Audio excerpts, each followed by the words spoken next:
Hai guys, ketemu lagi sama aku Via Gizel di Cetak Gol Harian. Hari ini berita terbaru nih guys, dari Loris Karius resmi bergabung ke Newcastle United setelah beberapa bulan menganggur. Sementara itu ada Christopher Galtier membantah tudingan kalau PSG selama ini diuntungkan wasit. Simak selengkapnya di Cetak Gol Harian berikut. Masuk ke berita pertama dari Newcastle United resmi memperkenalkan Loris Karius sebagai pemain terbarunya. Masih di kabar Inggris, ada Chelsea yang akan memperpanjang kontrak N'Golo Kante karena sudah menemukan penggantinya. Newcastle United resmi memperkenalkan Loris Karius sebagai rekrutan teranyar mereka. Kiper berusia 29 tahun itu didatangkan dari Liverpool dengan status bebas transfer. Sebelumnya skuad The Reds enggan memperpanjang kontrak sang pemain. Dia pun sempat menganggur dan gak mendapatkan klub selama hampir 2 bulan. Karius sendiri sudah menandatangani kontrak jangka pendeknya yakni selama setengah musim saja. Seusai bergabung, Karius merasa ini menjadi kesempatan emas untuk mengembalikan performanya. Lewat Instagram resminya, Wolverhampton Wanderers memperkenalkan Diego Costa sebagai pemain terbarunya. Kabar ini jadi angin segar bagi mantan pemain Atletico Madrid tersebut. Sebelumnya dia sempat menganggur selama hampir 9 bulan setelah Atletico Mineiro nggak memperpanjang kontraknya. Costa sendiri akan mengenakan nomor punggung 29 di Wolves. Selain itu dia juga akan berseragam Wolves selama hampir 1 musim ke depan. Terakhir kali Costa bermain di Premier League saat berseragam Chelsea di tahun 2014 sampai 2018. Kontrak N'Golo Kante di Chelsea akan berakhir pada musim panas tahun 2023 mendatang. Kabar terbaru menyebut kalau The Blues enggan memperpanjang kontrak gelandang Perancis tersebut. Alasannya karena mantan gelandang Leicester City ini kerap alami cedera dalam 2 musim terakhir. Skuad The Blues pun sudah punya beberapa nama pengganti Kante, mulai dari Carney Chukwuemeka sampai Denis Zakaria. Sebelumnya kedua pemain tersebut didatangkan dari Aston Villa dan Juventus pada musim panas kemarin. Premier League kembali resmi digulirkan setelah beberapa hari mengalami penundaan. Bertolak ke kabar tanah air guys, ada Sinteyong nih yang memanggil 23 pemain di kualifikasi Piala Asia U20. Kompetisi Premier League dipastikan akan kembali bergulir pada akhir pekan ini. Kepastian ini dapat dari keputusan yang dikeluarkan FA pada Senin malam kemarin. Walaupun begitu, FA menyebut kalau cuma ada 7 laga saja yang bisa digelar. Sementara 3 laga lainnya terpaksa ditunda karena nggak mempunyai sumber daya anggota polisi yang cukup.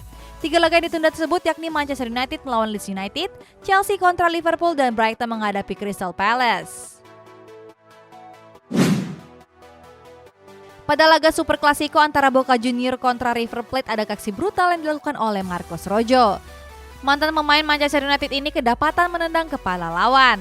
Akibat aksi brutalnya itu, Rojo pun harus diusir dari lapangan karena diganjar kartu merah.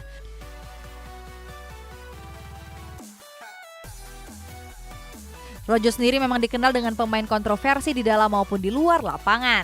Mantan pemain Manchester United itu pun bahkan pernah tertangkap kamera memukul dengan menggunakan alat pemadam kebakaran saat berselisih dengan pemain di lorong stadion. PSG dianggap sering diuntungkan wasit termasuk di laga kontra Brest kemarin. Saat itu wasit nggak memberikan kartu merah kepada Presnel Kimpembe yang sudah melakukan tackle keras. Pelatih Brest yakni Michel Derzakarian menyebut kalau PSG selalu diuntungkan wasit saat bermain di kandang. Namun anggapan itu dibantah oleh pelatih PSG yakni Christopher Galtier.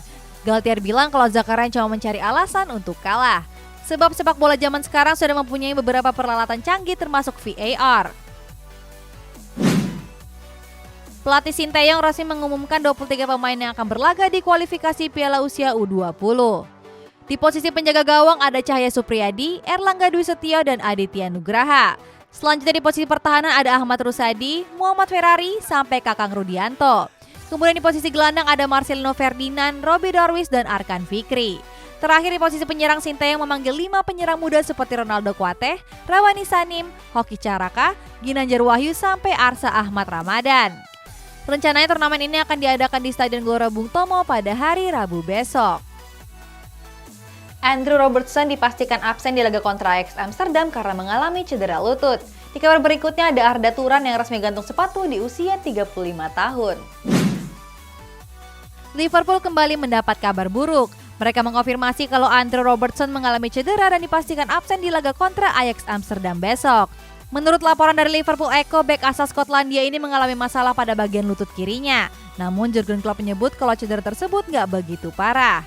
Beruntung absennya Robertson ini nggak berpengaruh besar di lini pertahanan The Reds. Kabarnya Klopp akan menurunkan Kostas Tsimikas untuk menggantikan posisi Robertson. Mantan gelandang Barcelona yakni Arda Turan resmi pensiun dari dunia sepak bola. Penyerang asal Turki tersebut memutuskan gantung sepatu pada usia 35 tahun. Kabar ini dia sampaikan lewat video yang diunggah YouTube pribadinya. Video dengan durasi 16 menit ini mengulas perjalanan karirnya termasuk membela Barcelona dan Atletico Madrid.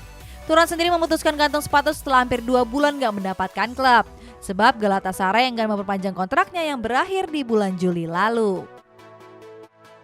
Next, Borussia Dortmund dikabarkan akan mengadakan tur Asia Tenggara termasuk Indonesia pada jeda Piala Dunia nanti. Kita jauh ke Inggris, ada laga Arsenal dan PSV Eindhoven yang ditunda karena kurangnya personel keamanan. Borussia Dortmund akan melakukan tur Asia Tenggara termasuk Indonesia. Kabarnya mereka akan melakukan tur tersebut selama jeda Piala Dunia bulan November mendatang. Menurut situs resmi klub, tur Asia Tenggara ini dimulai dari tanggal 21 November sampai 1 Desember mendatang. Mereka akan menantang klub lokal di setiap negara yang dia kunjungi. Untuk Indonesia, kabarnya Dortmund akan berhadapan dengan Persebaya Surabaya dan Persib Bandung. Hal ini dibuktikan dengan surat penandatanganan yang tersebar di sosial media. Laga Europa League yang mempertemukan Arsenal kontra PSV Eindhoven resmi mengalami penundaan. Laga ini terpaksa ditunda karena kurangnya personel keamanan. Sebab saat ini kepolisian Inggris tengah memfokuskan keamanan untuk prosesi pemakaman Ratu Elizabeth II. Walaupun begitu, beberapa laga Premier League lainnya sudah kembali digulirkan. Masih belum diketahui pasti kapan laga ini akan kembali digelar. Penundaan ini jadi salah satu kerugian mengingat bisa terbentur dengan perhelatan Piala Dunia 2022. Ballon d'Or merilis pemenang yang dipilih berdasarkan negara dan klub. Pada daftar itu ada Jerman, Belanda, Portugal, dan Argentina jadi negara pemenang terbanyak dengan 7 Ballon d'Or. Menariknya, Argentina meraih 7 Ballon d'Or dengan 1 pemain saja yakni Lionel Messi. Hal tersebut membuat netizen memberi komentar kalau Argentina beruntung punya pemain seperti Messi. Di sisi lain, Barcelona memimpin daftar sebagai klub dengan peraih Ballon d'Or terbanyak. Skuad Blaugrana berhasil meraih 14 Ballon d'Or yang didapat oleh 8 pemain. AS Roma kembali ke jalur kemenangan setelah mengalahkan Empoli dengan skor 1-2. Sedangkan Graham Potter menjanjikan akan menerapkan gaya permainan baru untuk Chelsea. AS Roma menjalani pertandingan pekan ke-6 Serie A melawan Empoli. Bertanding ke Stadion Carlo Castellani, skuad Serigala Ibu Kota berhasil menang dengan skor tipis 2-1. AS Roma unggul lebih dulu melalui gol Paulo Dybala pada menit ke-17. Berikutnya Empoli menyamakan kedudukan 2 menit sebelum turun minum melalui Filippo Bandinelli. Beruntung AS Roma bisa mengunci kemenangan lewat gol Tammy Abraham pada menit ke-71. Kemenangan ini membuat AS Roma berada di peringkat 5 klasemen dengan perolehan 13 poin. Mantan pemain Barcelona yakni Thiago Motta resmi diperkenalkan sebagai pelatih baru Bolonya. Kabar ini disampaikan Bolonya hari Senin kemarin melalui situs resmi klub. Dalam pengumuman tersebut, Thiago Motta diketahui menerima kontrak sampai musim panas tahun 2024. Sebagai informasi, Thiago Motta sudah gantung sepatu sejak tahun 2018 yang lalu. Sejak saat itu, Thiago Motta memulai karir kepelatihannya dengan menangani PSG U19. Berikutnya dia pun sempat melatih Genoa, Spezia Calcio, dan kini berlabuh ke Bolonya. Graham Potter ditunjuk sebagai pelatih baru Chelsea. Pelatih berumur 47 tahun ini didatangkan dari Brighton dan Hove Albion sebagai pengganti pelatih sebelumnya yakni Thomas Tuchel. Dalam sambutannya, Potter janji akan menerapkan gaya permainan baru di Chelsea. Potter juga berjanji kalau skuad The Blues akan mengerahkan semuanya untuk menang. Sebelumnya Potter bisa membawa Brighton tampil cukup baik. Dia membawa klub berjuluk The Seagulls itu meraih 4 kemenangan dan bertengger di peringkat 4 klasemen Liga Primer. Berita selanjutnya, Raphinha berjanji akan menyusuri tanah dengan lutut tertekuk seandainya Barcelona menjuarai Liga Champions musim ini. Berikutnya ada Hakim Ziyech nih yang dikabarkan kembali dipanggil timnas Maroko di laga persahabatan. Raphinha baru bergabung ke Barcelona dalam beberapa bulan. Namun pemain asal Brasil ini sudah mempunyai mimpi besar yakni membawa Barcelona menjuarai Liga Champions. Untuk menunjukkan ambisinya, Raphinha pun menyampaikan satu janji. Dia berjanji akan berjalan menggunakan lutut mengitari Camp Nou seandainya Barcelona bisa keluar sebagai juara. Sebelumnya Raphinha juga punya janji yang sama seandainya membawa Leeds United bertahan di Liga Primer musim lalu. Saat itu Leeds benar-benar bertahan dan Raphinha menepati janjinya. Hakim Ziyech kembali ke timnas Maroko untuk menjalani laga persahabatan melawan Chili dan Paraguay. Dia dipanggil oleh pelatih timnas Maroko yang baru yakni Walid Regragui. Ziyech terlibat perseteruan dengan pelatih Maroko sebelumnya yakni Fahid Halilhodžić. Akhirnya winger Chelsea ini memutuskan pensiun dari timnas Maroko pada bulan Februari lalu. Sementara itu timnas Maroko memecat Halilhodžić pada bulan Agustus kemarin. Pergantian pelatih inilah yang membuat Ziyech nggak pikir panjang untuk kembali ke timnas Maroko. Andy Carroll dikabarkan mengalami kecelakaan dan membuat mobilnya ringsek parah. Di kabar penutup guys, ada PSSI ini yang menyebut kalau stadion JIS baru layak dipakai timnas 3-5 tahun mendatang. Andy Carroll dilaporkan alami kecelakaan saat mengendarai mobil mewahnya senilai 130.000 pounds. Tabrakan ini melibatkan SUV Mercedes GLS milik Carroll dengan Ford Fiesta milik warga sekitar. Sejumlah saksi menyebutkan kalau Carroll keluar dari mobilnya dengan keadaan linglung. Gak cuma itu, mobil milik Carroll juga mengalami rusak parah di bagian bumper depan. Pihak kepolisian pun masih menyelidiki insiden kecelakaan ini lebih mendalam. Federasi Sepak Bola Arab Saudi dikabarkan ngebet memboyong Cristiano Ronaldo. Menurut Presiden SAFF yakni Yasser Al-Misehal, kehadiran Ronaldo akan membawa dampak positif. Yasser pun gak mempermasalahkan seandainya sang mega bintang punya bandrol yang mahal. Sebelumnya rumor ini sudah mencuat pada beberapa bulan lalu. Sayangnya Ronaldo sendiri menolak tawaran dari sejumlah klub Arab Saudi tersebut. Walaupun mendapat penolakan, Yasser akan terus mengupayakan agar Ronaldo bisa mendarat. Rangers seharusnya menjalani pertandingan Liga Champions melawan Napoli hari Rabu di Stadion Ibrox. Tapi polisi Skotlandia, Rangers dan UEFA sepakat menunda laga ini selama 24 jam. UEFA pun menyampaikan alasan mengapa laga tersebut harus ditunda. Sebab pihak tuan rumah kekurangan polisi untuk mengamankan jalannya pertandingan. Selain menunda pertandingan, UEFA menyebut kalau laga ini nggak bisa dihadiri supporter Napoli. Agar adil, supporter Rangers juga nggak bisa menghadiri laga leg kedua di markas Napoli. Beberapa waktu lalu, Prime Video Sport France mengunggah video wawancara Alexander Lacazette. Wawancara ini terjadi saat klub Lacazette yakni Olympique Lyon dikalahkan oleh Monaco. Dalam wawancaranya, Lacazette menyampaikan kelemahan timnya dalam mengantisipasi bola mati. Lacazette yang memegang ban kapten juga meminta maaf kepada pendukung Lyon.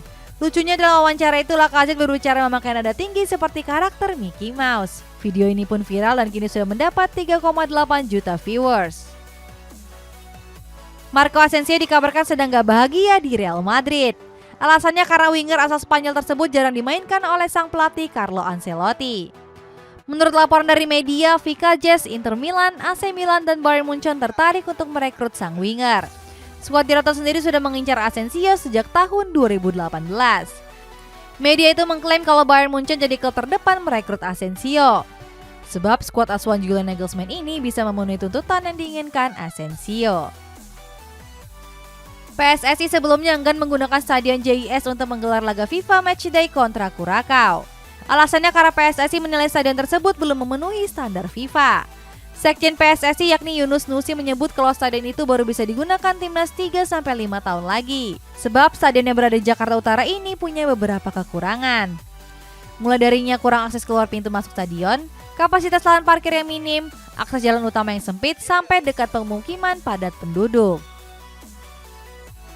Hari Minggu kemarin, Persib Bandung mengalahkan Arema FC di Stadion Kanjuruhan dengan skor 2-1. Lepas dari hasil tersebut, ada pemandangan yang sangat menarik terjadi.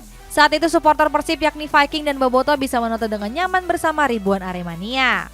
Menariknya lagi, saat itu Aremania juga menyambut mereka dengan baik. Momen ini jadi momen bersejarah untuk kedua supporter.